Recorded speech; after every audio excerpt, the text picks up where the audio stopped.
loved the time of worship. I thought it was, if I can just put my own few words on it, He is good. He is the King of Kings who's conquered the grave and death, and He is worthy. That is an absolutely rock-solid, fantastic context for your life, and I trust that you will continue to recognize that as you just go through your days. It's also a great context for this message, and I'm very thankful for it. I enjoyed it. Thank you, Tommy, even for stewarding over that. So I'm gonna get right into it, since we're doing pretty well on time, and I'm going to provide a little bit of context by looking at two descriptions of two well-known characters in the Bible, and the first one is David. And the first verse about David, the context of this verse is Saul had sinned. God had rejected him as king. David had been anointed by Samuel, and Saul was now beset by a spirit, a distressing spirit, and he needed help. So this is the context of this verse. It's from 1 Samuel 16:18, and it says, "Then one of the servants answered and said, 'Look, I have seen a son of Jesse the Bethlehemite, who is skillful in playing, a mighty man of valor, a man of war, prudent in speech, and a handsome person, and the Lord is with him.'" This is what was said of David. And bear in mind, this is before he had fought with Goliath. But he was described, notably, which struck me, he was described as a man of war. Contrast that now to Solomon. And unfortunately, I didn't have the entire section, so I'm going to read it before we get to the verse that I put on the slide. But in 1 Chronicles 22, starting at verse 6, David is speaking of his son Solomon, and to his son. It says, "Then he called for his son Solomon and charged him to build a house for the Lord God of Israel. And David said to Solomon, 'My son, as for me, it was in my mind to build a house to the name of the Lord my God. But the word of the Lord came to me, saying, You have shed much blood, and have made great wars, and you shall not build a house for my name, because you have shed much blood on the earth in my sight.'" And now, verse 9, "Behold, a son shall be born to you, who shall be a man of rest, and I will give him rest from all his enemies all around. His name shall be Solomon, for I will give him peace and quietness to Israel in his days." Two kings, two very different descriptions of these two individuals. One was spoken of prior to even engaging in what was to see publicly as battle, of David described as a man of war, and of Solomon, who was on the heels of David fighting those wars, a man of rest. And as it says, "I will give him rest from all his enemies all around, for I will give peace and quietness to Israel in his days." So if I picked these two descriptions, these two verses describing two kings that everybody knows, to frame a particular issue, which is wartime versus peacetime. These two kings had different gifts, different callings, and ruled in very different seasons. One of war and one of rest or peace. And the interesting question that I wanted to really discuss with you today is, and it's an important question for all of us to answer and assess, which season are we in? Wartime versus peacetime. And there's, of course, many different contexts, be it your family, be it the church, be it a particular country. Yes, there are very different contexts. But the question nonetheless must be answered. Is it wartime versus peacetime?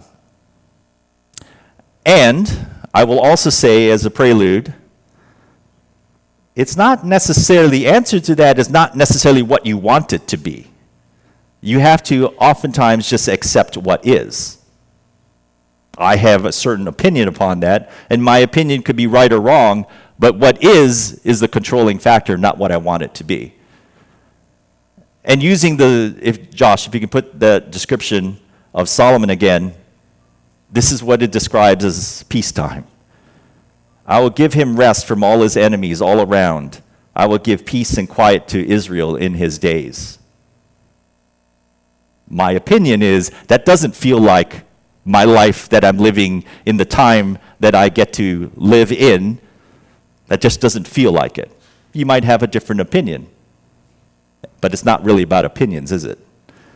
Ultimately, what has to be acknowledged is what is. The reason why I'm broaching the subject of wartime versus peacetime is to examine it for this particular reason, just as an opener, that there is a different style of leadership for different types of season. What you do in wartime versus peacetime is just not the same. The character of the individuals who lead in those times and get to dwell and to effect in those times is distinctly different. I'm not saying anything that's controversial, I think. See, even the world acknowledges this very principle. There's this book that I came across, and the title of this is, the author is by Ben Horowitz, and business people are probably familiar with this. And the title of the book is The Hard Thing About Hard Things, Building a Business When There Are No Easy Answers. And he describes in one particular chapter the difference between a wartime CEO and a peacetime CEO.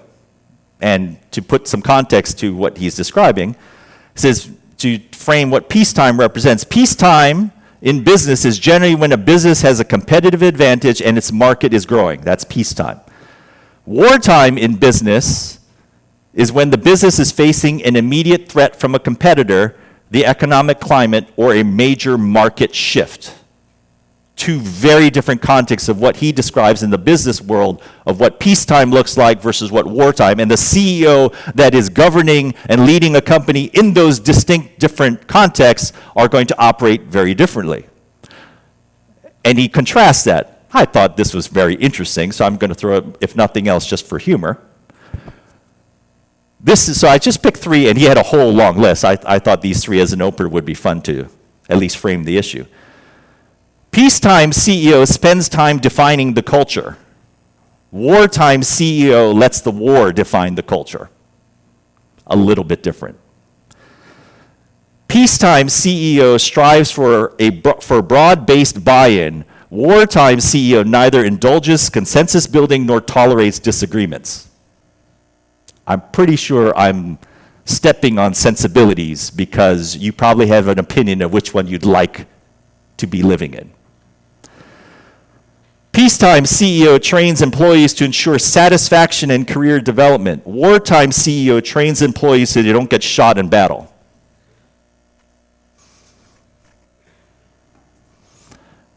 Just framing the issue. What is wartime versus peacetime, and what will dictate what strategies are probably going to be most effective in terms of your focus and what you actually do and the decisions that you make. Wartime, what typically is on the table is you are facing an existential threat. Not comfortable, and certainly not something desirable, but what is, and what you do in response and in the face of such a time is a little bit different than what you would do during peacetime. David and Solomon, two very different contexts. So I did this just to, in a sense, to frame the issue, to bring it up, put it on the table, now we get to talk about it.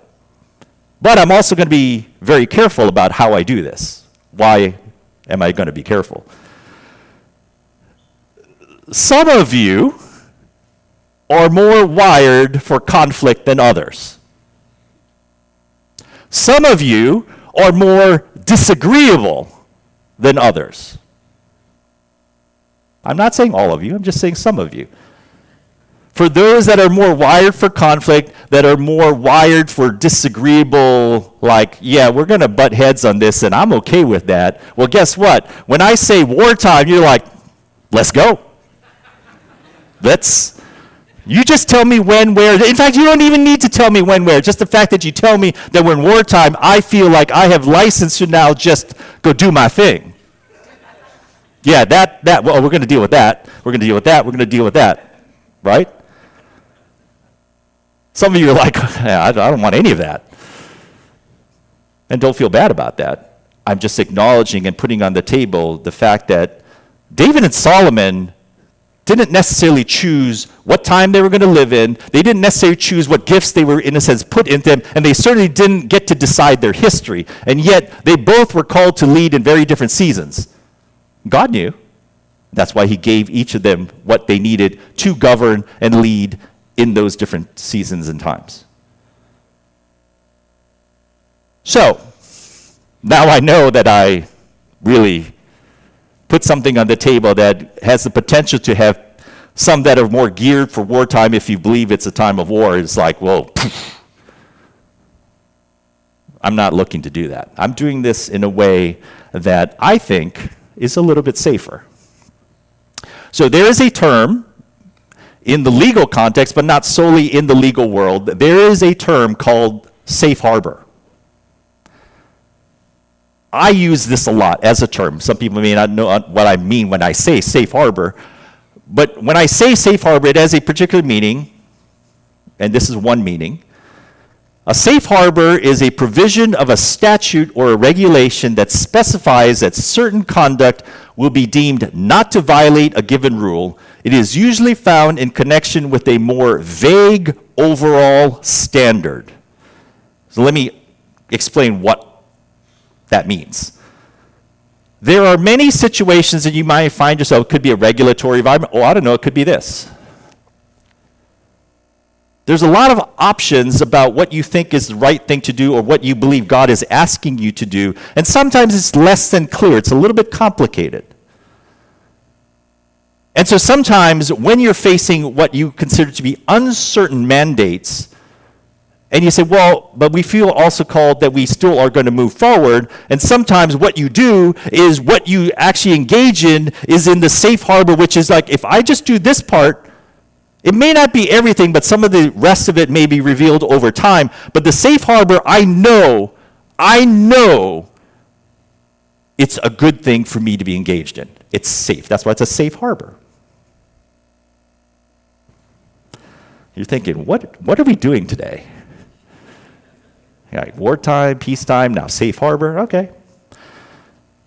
So safe harbor, out of all the options that I have, if it were wartime, which I'm more inclined that way, because I'm more disagreeable. I'm not going to apologize for that. Some people benefit from it. So Luke 1:16, so a safe harbor. Luke 1:16. This is Zechariah speaking over his son, John, prophesying. I just love this particular, just as a very quick side note. What I love so much about this particular prophetic unction over his son, because first of all, a father prophesying over his son is something that is just amazing thing. But if you recall the entire context, he didn't really respond very well to when the angel told him, this is what's going to be. And the angel said, yeah, you're going to basically not be able to speak. Which was probably the great thing, because the only thing he could do is mess it up by speaking. So over a number of months' time, 9+ months, he's having this word marinate in him about what this child is supposed to be. He's literally marinating in this thing, working it out. But he can't say anything because he can't speak. To the point that his tongue gets loose, and all of a sudden now, I get to say what has been germinating and developing in me for 9+ months. And now you can only imagine the unction and the prophetic impetus that was just released in this instant, and this is part of it. And he will turn many of the children of Israel to the Lord their God. He will also go before him in the spirit and power of Elijah to turn the hearts of the fathers to the children and the disobedient to the wisdom of the just, to make ready a people prepared for the Lord. He was quoting Malachi 4. about turning the hearts of the fathers to the children. Another part to frame what is a safe harbor. God established home/family before the church. And I just have this thing that, funny enough, I was telling Tommy, I pulled this one part from something I preached literally almost exactly 1 year ago. I found that interesting. God showed his keen interest in families by forming the home before he made the church. Before he made the church. He wants the same wonderful unity and that recognition of himself which people expect to feel only in the church to also be in the home. That's a pretty challenging thought. So, with these two things, I am proposing to you that a safe harbor emphasis, if you are in agreement or if you believe that in a sense we're in wartime, okay, what's the battleground? Well, there's many options. And sometimes the most convenient ones are not right in front of you. It's the ones that you see that are kind of attractive so you don't have to actually deal with what's right in front of you. And the safe harbor, as I just went through a process to bring us to this point, the safe harbor battleground, homes, marriage, children. Coincidentally, we've been talking about marriage, of course, for the last month or so. I have another quote from that same book, which I thought was interesting when I read it. Peacetime CEO thinks of the competition as other ships in a big ocean that may never engage. Wartime CEO thinks the competition is sneaking into the house and trying to kidnap the children. That's almost prophetic. If there's one thing that I can say, sometimes the best things I can say is really just one of perspective, not of this is. It's just a perspective. We, as you know, we have 4 children, 4 boys, and we've raised them in what we can say now is a prior generation. When we raised our kids, in that time, it was not now. See, what's different now, and I'll touch on this a little bit later. What is different now, it is unapologetic, in your face, they want your kids. It wasn't like that when we raised our kids. It just wasn't.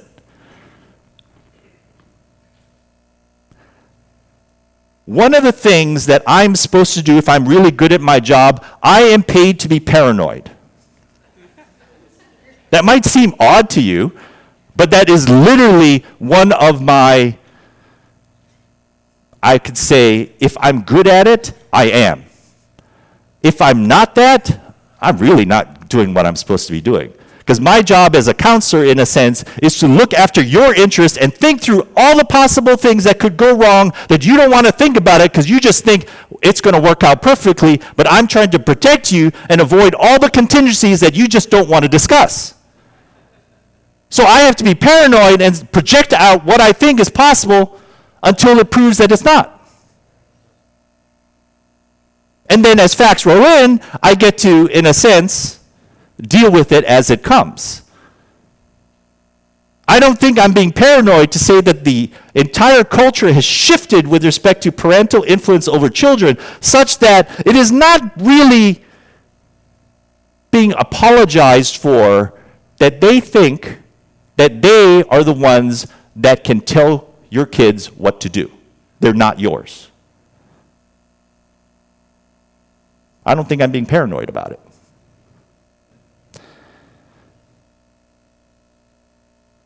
It's fascinating to me.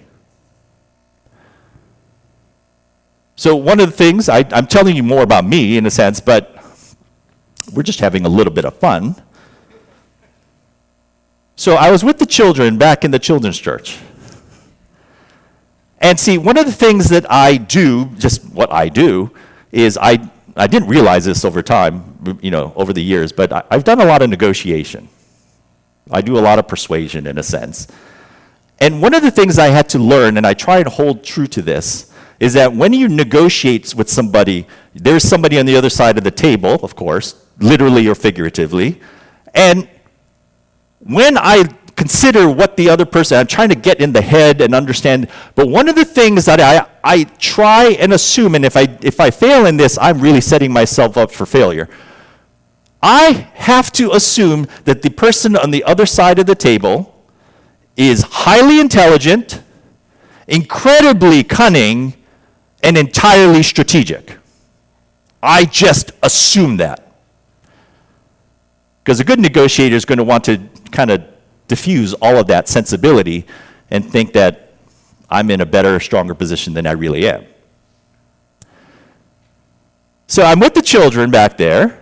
Josh, if you could put that first slide up. And we did this. Let's talk strategy. And I talked about strategy in the context of military. I'm sure you're wondering, what the heck am I doing with your kids? But look, we play board games. This is innocuous. I mean, it's a board game. Happens to be war-themed and focus. But I just explained it this way because, well, for the boys, it's super easy. It's like, well, okay, how do I win? I mean, like there's a score, I want to win. That's what boys do. So I just put this thing up. I said, let's talk about strategy. I said, because in a board game, like this in a sense is mocking up, what you do in a board game is you have certain missions that are going to accomplish certain strategic objectives that are ultimately designed to win, right? Pretty simple. Kids are like, yeah. It's for the boys with, the notion of guns and explosions makes it even simpler. Let's talk strategy. So in my mind, I just told you in my real kind of vocation, I have to assume that the other side is strategic, cunning, and incredibly intelligent. They don't do anything that doesn't make sense. It might not make sense to me because they're trying to confuse me, but they have an objective. So I said, okay, so I just talked about strategy. So if your kids came back to you this a while ago and they just talked to you about strategy, now you know where it came from. It came from me. So next slide, Josh, thank you very much. So then after I talked, I said, well, there's a strategy here. And I said, so, okay, we're talking about strategy. And I put this up, and I said, this is an example of something. If you go to Carnival, they're shooting games, and you take shots at different targets, and the targets have point values, and you're like, yeah, guns. That's great. And my question was very simple. I said, so and I said, look at this picture. I said, there are, on this, there are different targets. There's some that are worth, as you can see, 35 points, 50 points, 100, 500. And I just say, so if you were playing this game and you were trying to win, I said, what target would you shoot at? Everybody, 500. I mean, that little one kind of in the middle, that red dot. It's like they're not going to shoot for a 25-point target. They're going to shoot for a 500-point target. I mean, it was like simple in the kid's mind. So I said to them, okay, all you're telling me now is that the target you're shooting on is of the highest value. I said, let's talk about that. The target that is typically being shot at is a high-value target. So then I said to them, almost not the same words, because, they're kids. I said, it's interesting to me that the enemy seems to be kind of focused on you. You ever ask yourself why? I mean, I said that somewhat rhetorically, of course. I said, why? And we just went through an exercise of strategy. We talked about this, high-value targets, and now I'm saying, maybe kids are a little bit of a target. Why? Or you can say it's an accident. I would hope that you're a little bit more strategic than that as a negotiator. Or you could say to yourself, now I may not fully understand this, but what would be a reasonable inference from the facts as they are, not what I want them to be, is that maybe the kids are the whole point. Maybe there's something of this generation that is brewing, and the enemy knows that, they're going to have an impact. It's not as if there's no precedent in the Bible. It's all right there. I'm not here to convince you of that. I'm just saying, it interests me. So, remember we're talking about a safe harbor? Homes, marriage, children. I gave you a potential strategic objective that is in play of why this is a focus of the enemy. Do I know that for a fact? No, I don't. But I still have to deal with what is in front of me. And because it's a safe harbor, I don't have to really apologize for saying, let's look about it. Let's talk about it. So that's what we're going to do today. So let's talk about the home first, because we are going to get somewhat practical. I can't go into excruciating detail, but I can hit something that is on my heart for each of these topics. What the home, I believe all of you would agree with me, what the home represents may not be what we want it to be in the fullness of it, but we all would love for it to be a refuge. A refuge. There are enough battles that you fight as soon as you exit your door and go off to work, to whatever other context. And when you come home, I think we all, in an ideal sense, would love it to be a refuge.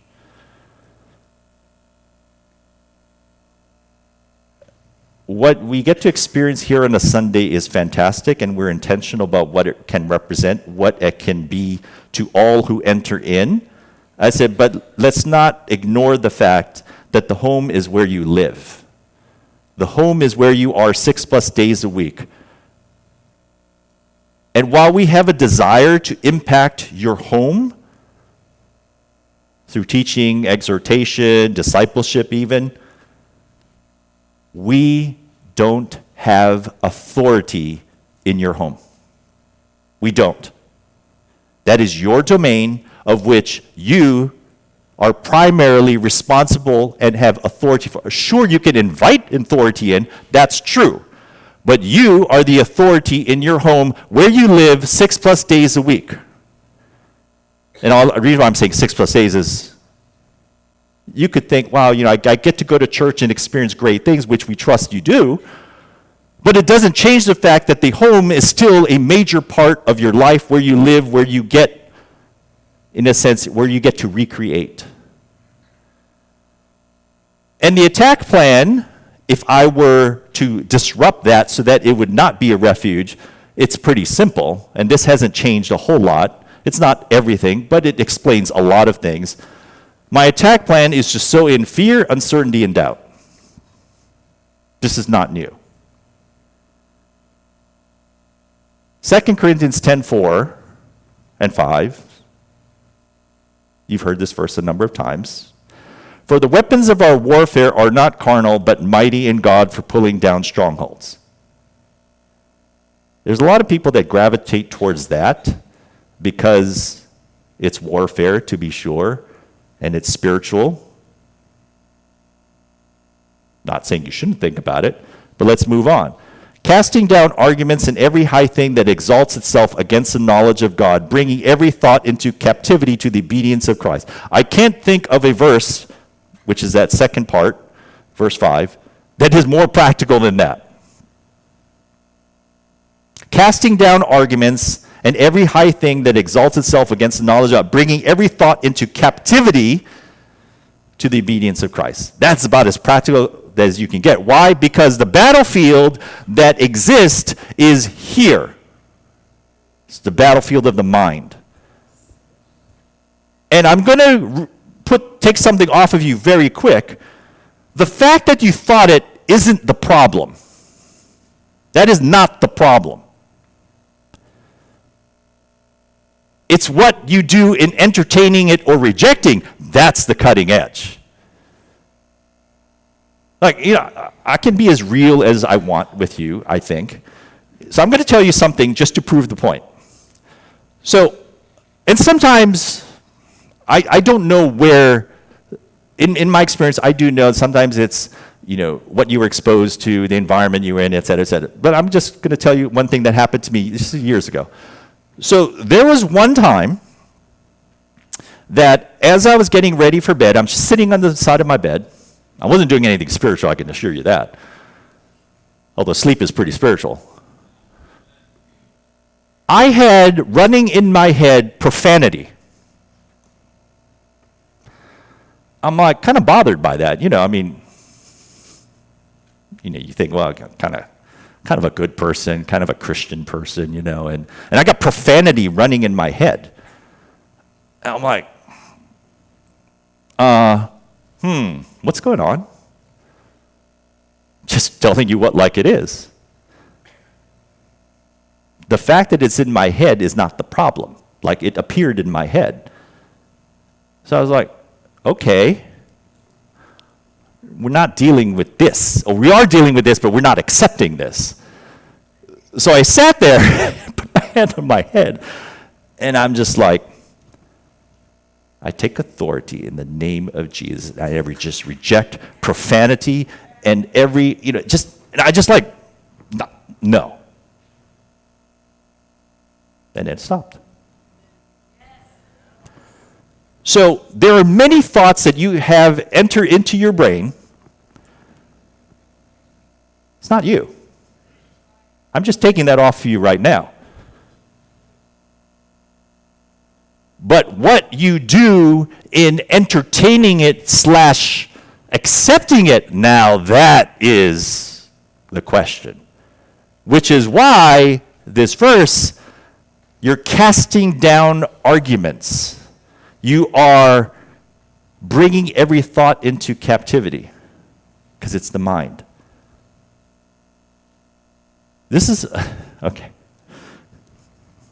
During worship, I was enjoying worship, talking about the goodness of God, singing about the goodness of God. And I remembered a situation years and years ago. This is probably 20-some years ago now. And it was with my business. And it was a struggle to start my business. And I, in a sense, gotten established. And then I had a main client, and then the main client, it was in the legal field. So, and it happens, the client left. And I was just being very honest about it, I was quite devastated by that because, and here now the argument came in. And the thought came into my head, and I had to deal with it. And the thought was, you don't have a business anymore.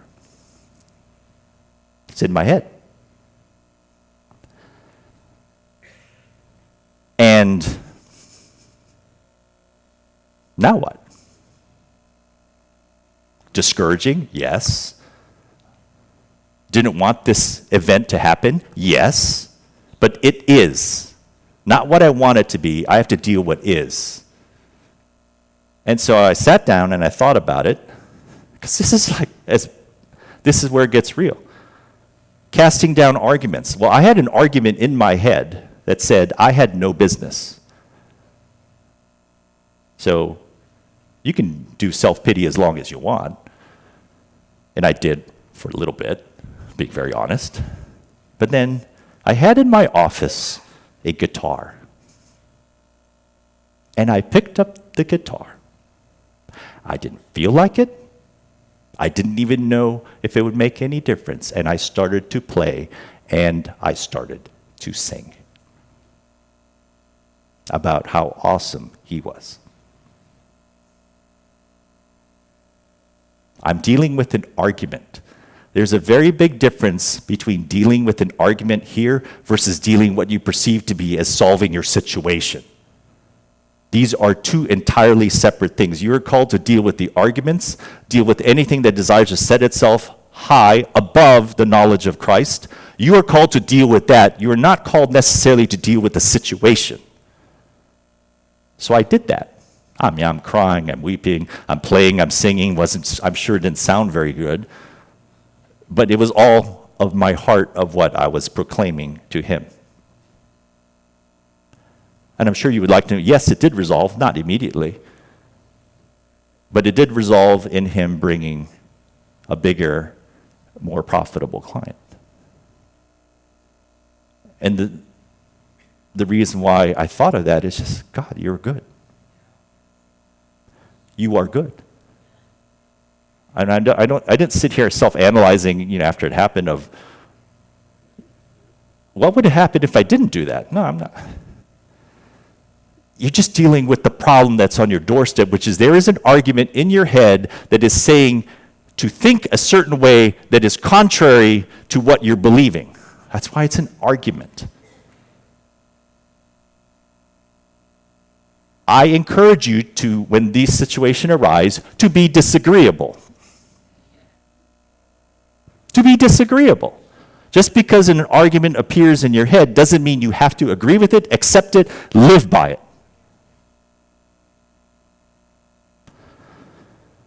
The battlefield of mind.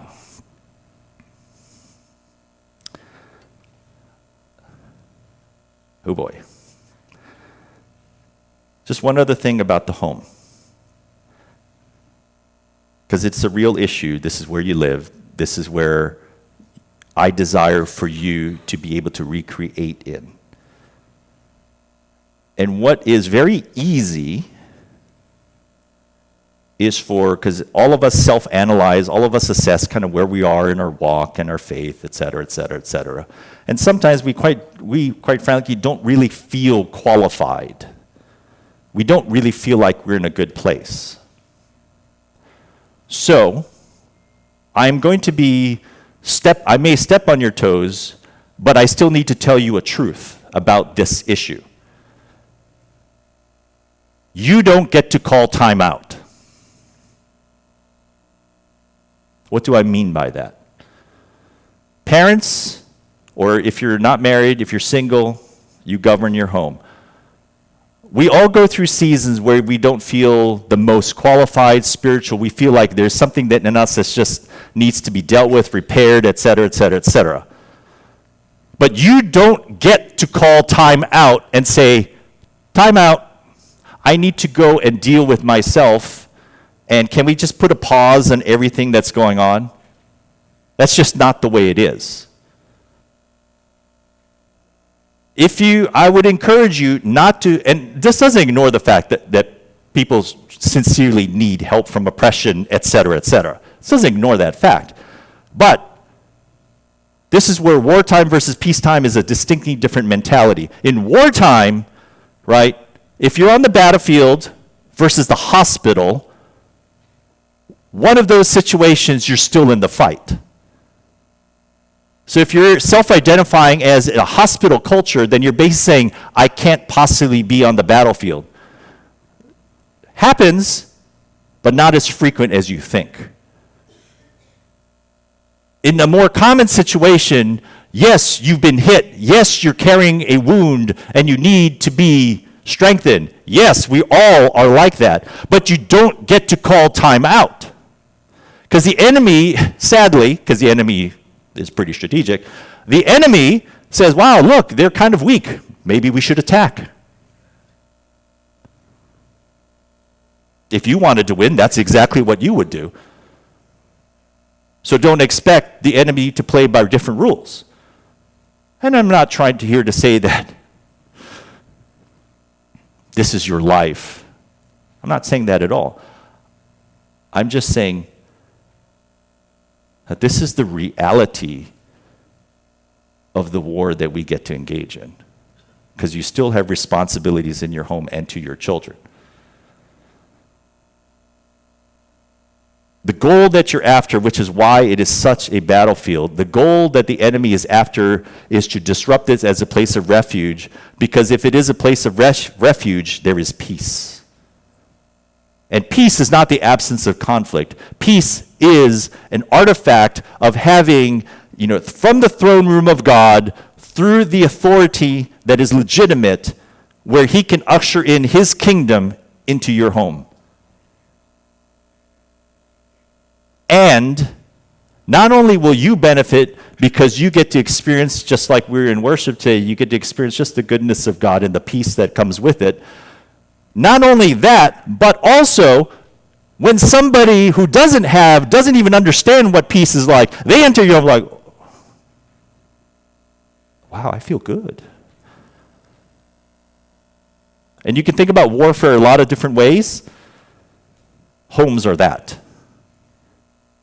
When this church was planted, that was a form of warfare because it's like we're trying to establish a beachhead in this community, and there was stuff that was just like, there are no rules. It's warfare. You're just trying to establish something.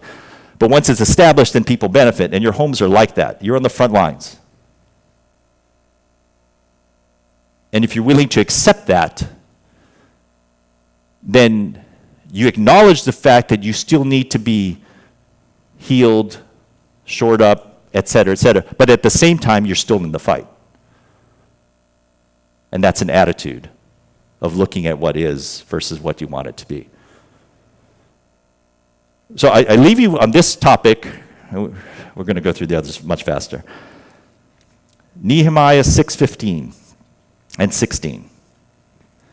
As you know, Nehemiah, the context of this verse is that he was called to rebuild the walls. But prior to the walls being built, they were under attack. They were being ridiculed, in a sense, trying to convince that it was a fool's mission. They were under attack such that they had to build and be ready to fight at the same time. It's basically what I'm trying to tell you. And it says this: so the wall was completed on the 25th of Elul in 52 days. When all our enemies heard about this, all the surrounding nations were afraid and lost their self-confidence because they realized that this work had been done with the help of our God. I love this verse for this reason specifically, that prior to the wall being built, they were fighting inside their borders. Once the wall was completed, the enemy lost their confidence because now they were going to take the fight outside their borders. And the enemy knew that. That is as good a picture of a home, a church, a community as I can think. That yes, it's a struggle because there is opposition to ensuring that the walls around the community or family for protection, there is a period of time where you are exposed until the wall is completed. And that is a challenge and it is a fight. But once the wall is completed and the gates are set into place, the enemy lost their confidence. That's what's at stake. It is no small thing. So that's your home. If you're willing to accept the season that is.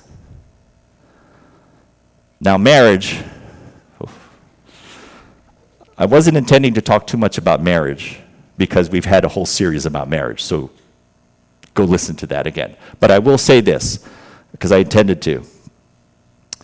The attack plan for marriage is to divide. And while we all know that, I think it's more important for couples and families to understand this principle. And this principle we got to actually bring out.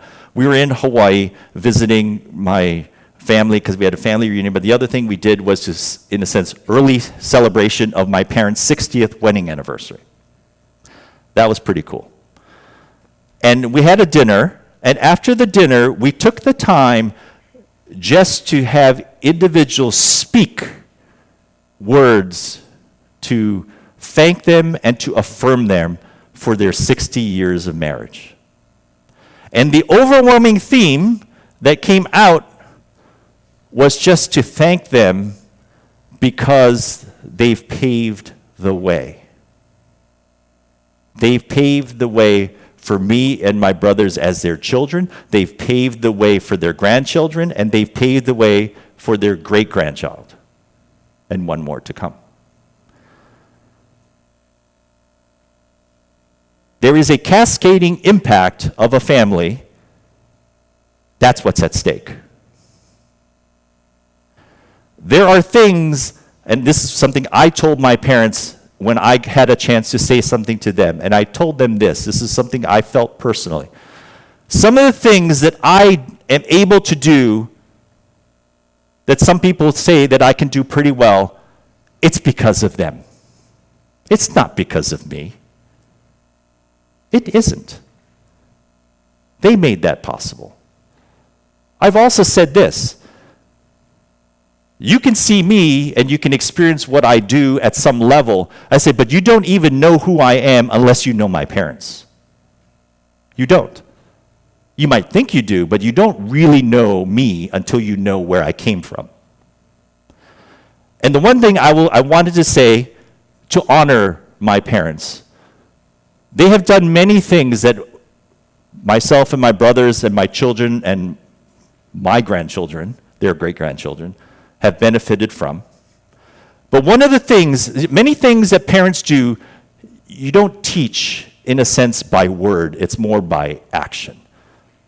And one of the things they modeled for me was that they showed me by their own personal walk and sacrifice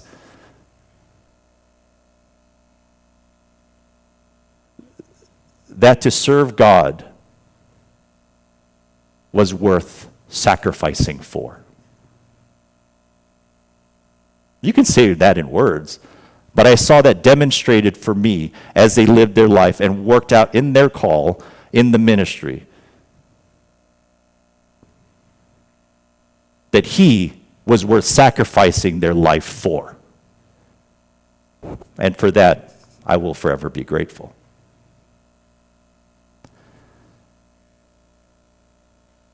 So marriage as an institution, there's a lot at stake, and it's a cascading impact. And there are realities to that, but I just want to encourage you that that's what is at stake. Okay, just in a couple of minutes. Children. I've talked a little bit about children, about what I perceive as a strategy and the reason why they're under attack. And I'll just say this one very short thing about it, because this represents to me a change. See, classically, the way you get at the children, because children are under the authority of the parents under God. And there's a legitimate chain of authority that comes from the throne room of God, over the children. Classically, the way to circumvent all of that is to induce in the children to rebel against legitimate authority to align under illegitimate authority. That's what rebellion is.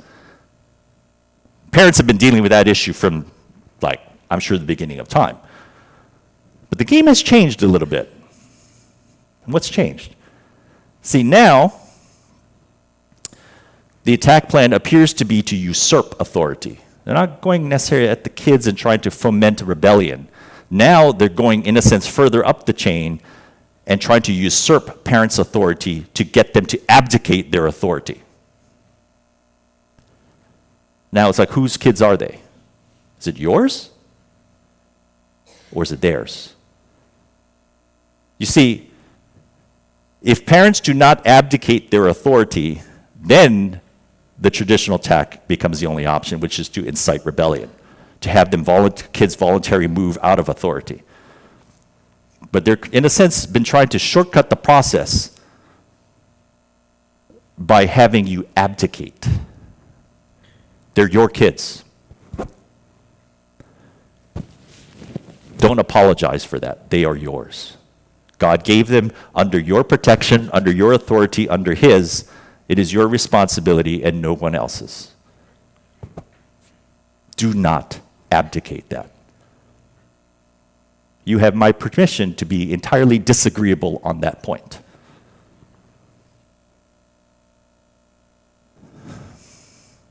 It's war. That should change your perspective on what you'd be willing to do and unwilling to compromise. And I encourage you in that. I'm going to end with this story because I've tried to paint a picture that creates some level of urgency, but certainly I don't want you to perceive from this discussion that, wow, this is really bleak. Yeah, it's tough, only because the stakes are high. So we were young parents, well, maybe not that young parents. We had 4 boys, as you know, and sometimes I get to use them as examples, so I do. So Ben, my youngest, So he's our fourth kid, and you're just doing the stuff, and you're just like, oh man, you get into bed is like the biggest win ever, because now, well, you get to do other things. And I'm not going to tell you something that you don't know, but Ben was maybe not the easiest one when it came to, like, things had to be a certain way. So to put him to bed, was a little bit of a process. So one evening, I'm going through the process. It wasn't like it was my turn. It's just he's our kid. And I'm putting it to bed, and you're like, oh man, yeah, he's good, And I'm stepping out of the room, close the door, and then this thought comes in. What was that card on the table? And I'm like, oh my goodness. I'm sure it's fine. It's fine. Like, I'm tired. He's in bed. And I just walk 2 more steps away from his door, and the thought comes again. It's like, what was that card on the table? I'm like, oh, okay. I go back in the room. And I go to the table, and I see the card. I pick it up. It's like, oh, yeah, I don't want this here. Picked it up, went out. And I use this story to tell you, there are certainly many things that you feel like I don't know, there's so much. I said, from the perspective of God, it is your business to know. And because it is your business to know, because he put you in that position over them to steward over and protect them and nurture them and encourage them, it is your business to know, and make no mistake, the Holy Spirit will help you. I tried my best in that scenario to not listen, but he is there to help you. He is the ultimate counselor. It is your business to know. So I wanted to encourage you that when it comes to parenting. Now, I'm sure there was a lot. I apologize. I'm not really going to apologize. There was a lot, but we're going to end in this way. We're going to take communion. Why are we taking communion? Because I wanted to end with the truth of what you have, not what you don't have. So if you would, to pick up right in front of you, if you're a believer, this communion is open to all of you. And I will lead you in this, because this is to be done in remembrance of him, not only of him as a person, but more importantly, to remember what he has won. I spoke about war. The reality of war is that he has won the war. There are battles to be won. There are skirmishes that we need to navigate, but he has won the war. And what you have, which this represents, is what he's won. So, this represents the price he paid physically on his body, which was broken. Would you take it with me? Pierced for our transgressions, crushed for our iniquities. The punishment that brought us peace was upon him, so by his wounds we are healed. It's what he's done. He's won. He's accomplished. And this cup represents his blood. This speaks on your behalf. This is the lens by which he views you. Fully justified, holy, blameless, without any blemish. This is the lens by which he views you. Thank you, Lord. Let us drink.